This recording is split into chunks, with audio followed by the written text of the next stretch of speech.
Elon Musk just went on the Joe Rogan podcast and broke the internet by scaring millions of people. He also raised some huge questions by making some wild statements. And in this video, I'm going to share with you the hidden truths behind all those claims. From the CNN conspiracy to the threats to Elon's life, we'll be exploring everything, folks. So you better buckle up because this is going to be a crazy ride. And we're going to start things off with this CNN situation. It all began when Joe basically told us how crazy it was that CNN actually live streamed the Butler rally, even though they hadn't done so for any other previous rallies. Why did that guy try to kill Trump and almost succeeded? Why did he do that? Well, I'd like to know that. Well, yeah, but that one's crazy. Now, of course, this created a ton of noise, and some news channels even tried to dismiss this claim. Yes. I don't think CNN had any foreknowledge of the attack, nor did anyone else. However, there were also influential people like Bill Ackman who tried to shine some light on this story. What are the chances CNN was tipped off to stream the Butler rally? Why isn't this worthy of an investigation? It shouldn't be too hard to figure out who orders the coverage and why. As you can guess, people at CNN were quick to dismiss these theories and even tried to explain why they had to cover this particular rally. CNN provided live coverage of President Trump's Butler, Pennsylvania rally in anticipation of news about his pick for vice president. Any suggestion contrary to that fact is completely false. Look, folks, even if you believe the reasoning CNN gave for their actions, the simple truth is that there are still so many unanswered questions about what happened that day in Butler, Pennsylvania. Utilizing going forward, particular witnesses you think that we should have, any thoughts you have about what and whom we should be bringing in to testify?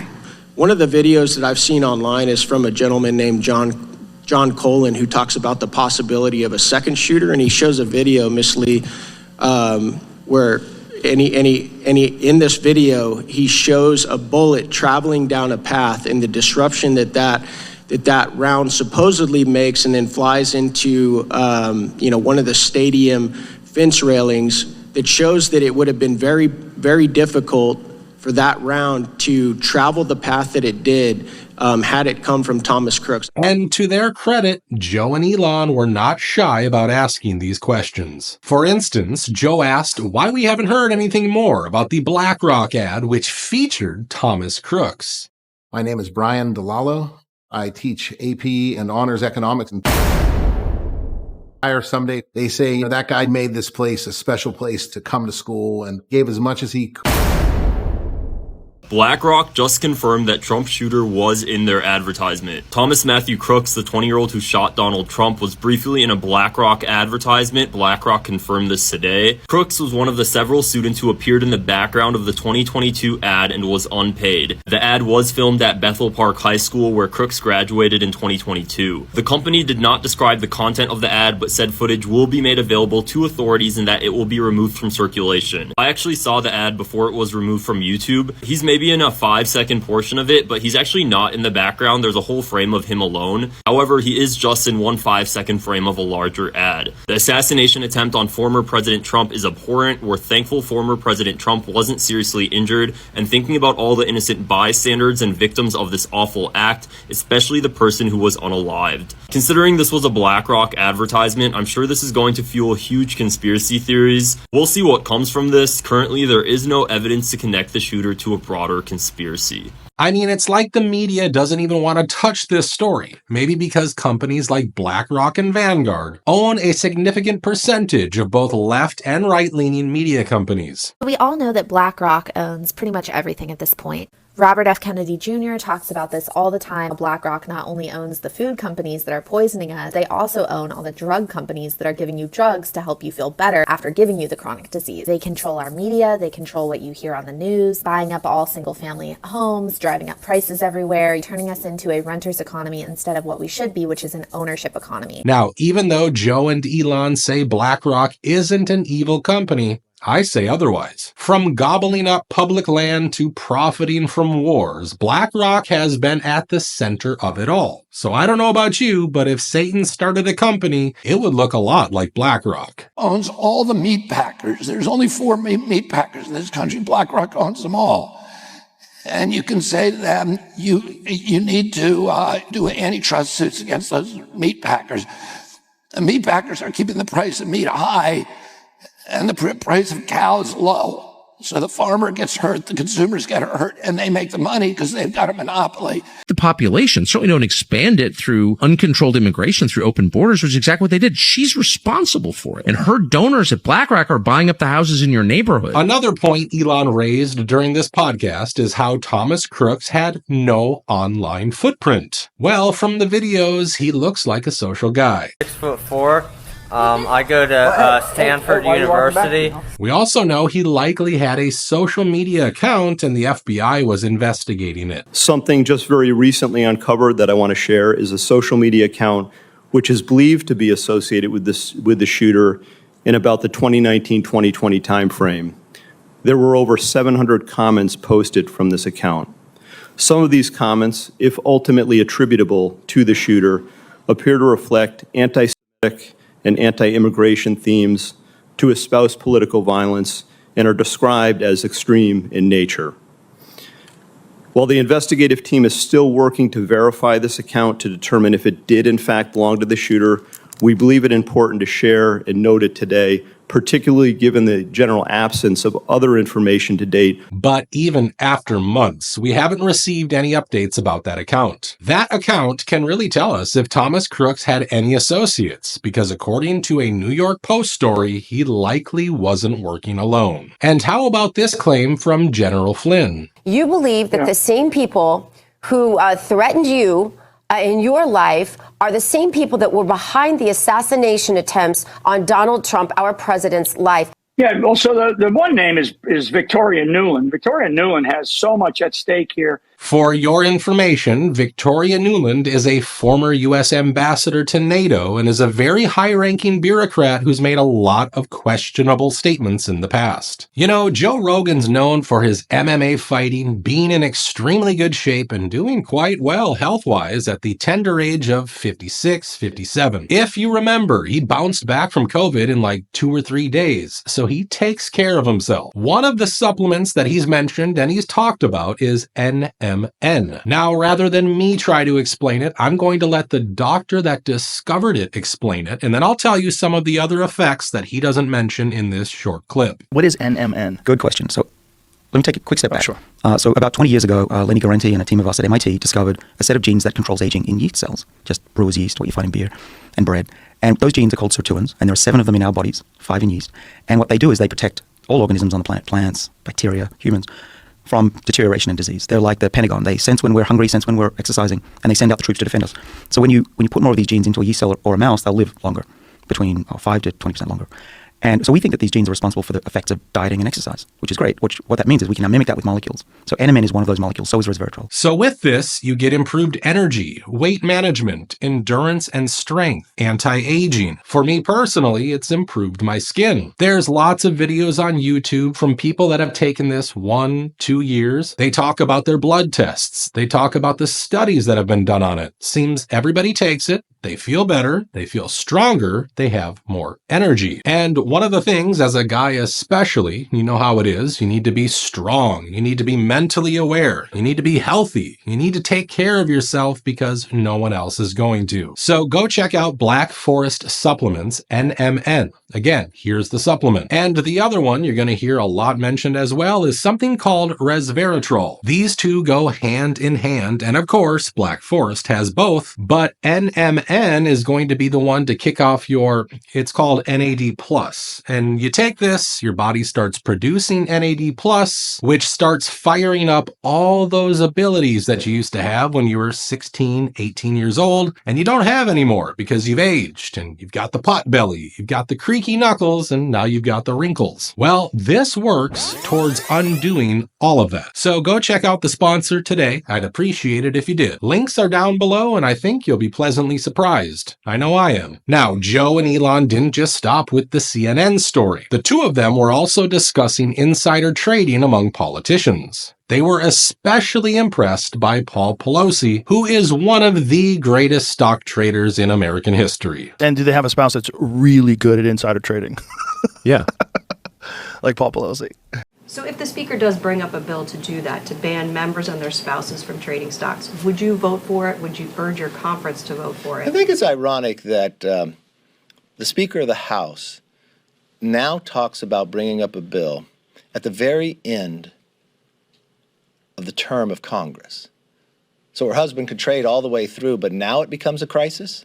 Just look at Nancy Pelosi's insider trading deals. It is insider trading, and she keeps making up hundreds of millions of dollars. So do dozens of other congressmen and women. Pelosi, since we've been tracking her, is up 87%. That's from, I think, around May of 2021, outperforming the SPY by 50%. This is when, all of a sudden, Elon said he'll be assassinated if he revealed some of the secret ways politicians use to make money. Like, I think they actually want to kill me. In fact, he said on more than one occasion that he might get killed if he keeps trying to expose the true extent of all the corruption in this system. Now, this isn't the first time he's mentioned threats to his life. I saw that the security detail that you had come in is enormous. Well, it's not that enormous. Maybe it should be bigger. I don't know. I think you could probably afford it. But, I mean, how concerned are you about your safety? Dealing, I mean, you are a wanted man.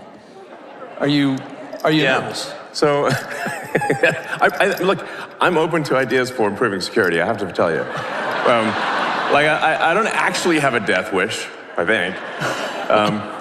An optional thing, it is an essential thing. That's the reason I'm here. And taking a lot of flack, and getting a lot of death threats, by the way. I mean, I like to stack them up, you know. However, this is the first time we're finding out that if you go after the pockets of some of these career politicians and bureaucrats, you might get whacked. Now, interestingly, in this podcast, Elon also tried to defend Pam Bondi and Kash Patel for their lack of action regarding the Epstein files. He even shared the same sentiments in an X post. Imagine if you were suddenly appointed AG or head of the FBI. You were just thrown on a ship with a hostile crew. Until you appoint some new crew members and figure out the ropes, you can't steer the ship effectively. It's literally impossible. Well, it seems like Kash Patel followed his advice because apparently the FBI chief at a field office in New York was just forced to retire. That the FBI's field office head in New York is retiring under alleged pressure. For reference, this guy was head of the office, which according to Pam Bondi has been hiding most of the Epstein documents. So I don't know about you, but if he was responsible for it, I'd like to see some kind of action against him. Hey people, another name you guys need to know a little bit about. Today we'll talk about James Dennehy. Now James Dennehy is in charge of the FBI field office in New York. He's hiding the rest of the Epstein files and refusing to turn them over as ordered by our new Attorney General, Pam Bondi. Even his new boss, Kash Patel, can't get these files, which, by the way, contain all the pictures, audio, video that finally give us the truth about all those celebrities, politicians, and other evil bastards and all the inhuman shit that they did to all those victims. He's got to have something to do with it all. The other coinkydink is that the old FBI director, James Comey's daughter, happens to work there as well. Very interesting. I think the FBI should raid his office and arrest him. I don't know. And while we're speaking of Pam Bondi, she once again made a media appearance and said this about the Epstein files. The deadline, Friday at 8, a truckload of evidence arrived. It's now in the possession of the FBI. Obviously, they haven't looked at the thousands of pages of documents that they've just received Friday. Yeah. But Kash has a team going through them. So let me get this straight. The FBI was hiding and allegedly deleting these files. You finally received them and then handed them over to the FBI again? Why not just release them before someone tampers with them? I don't know why no one's saying it, but we don't actually need the Epstein files. Pam Bondi has thoroughly disgraced herself by promising a whole bunch of shit and after weeks not delivering on any of it. Somehow she was dumb enough to think that 200 pages was like all the Epstein documents. Like, girl, have you ever been on the internet? I'll show you where the Epstein files are. See, look, Julie gave you the link right there, vault.fbi.gov. There's like 10,000 pages. There's blackouts all over them. Click on that link, it'll bring you here. See, brings you here. There's all these different parts, when you go to them, look, 104 pages in this one. The first ones are always these indexes. And then everywhere where you see a rectangle, that's a blacked out redaction that we could have unredacted. Look, a whole page of redactions.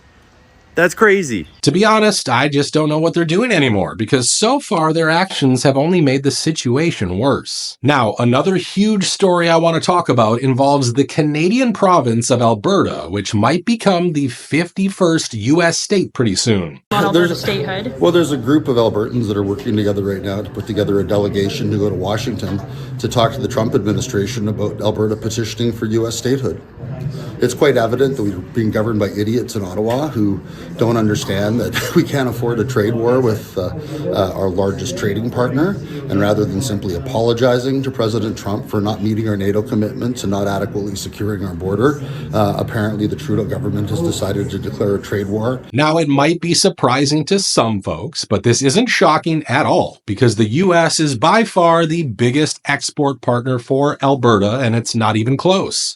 The uncertainty around tariffs is already affecting economic activity in Alberta. There's new analysis that breaks down the possible impacts to cities. It found Calgary is the second most tariff vulnerable city in the country. And some of its cities are going to be affected most by any kind of tariffs from the U.S. And unfortunately for Canada, the trade war is already escalating. The United States launched a trade war against Canada, their closest partner and ally, their closest friend. At the same time, they're talking about working positively with Russia, appeasing Vladimir Putin, a lying, murderous dictator. Make that make sense. Canadians are reasonable, and we are polite, but we will not back down from a fight. Not when our country and the well-being of everyone in it is at stake. And if you think Donald Trump was just joking about making Canada the 51st state, just listen to what Justin Trudeau accidentally revealed.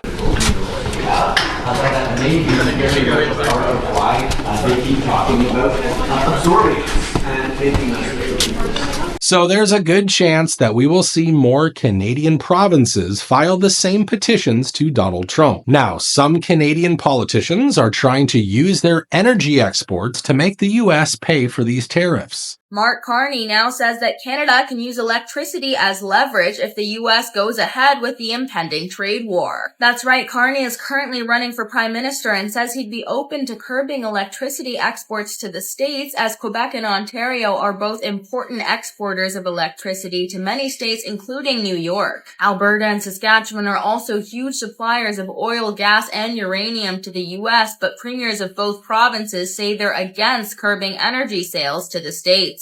While these might hurt in the short term, it's clear that Canada can't sustain such economic restrictions for too long. I don't know about you, but I found the conversation between Joe and Elon pretty concerning. That's why I tell people we don't just need the Epstein files. We need to expose the facts about all those incidents that shaped our history. Feel free to share your thoughts with everyone in the comments down below. As always, thank you so much for watching this video, and I'll see you in the next one.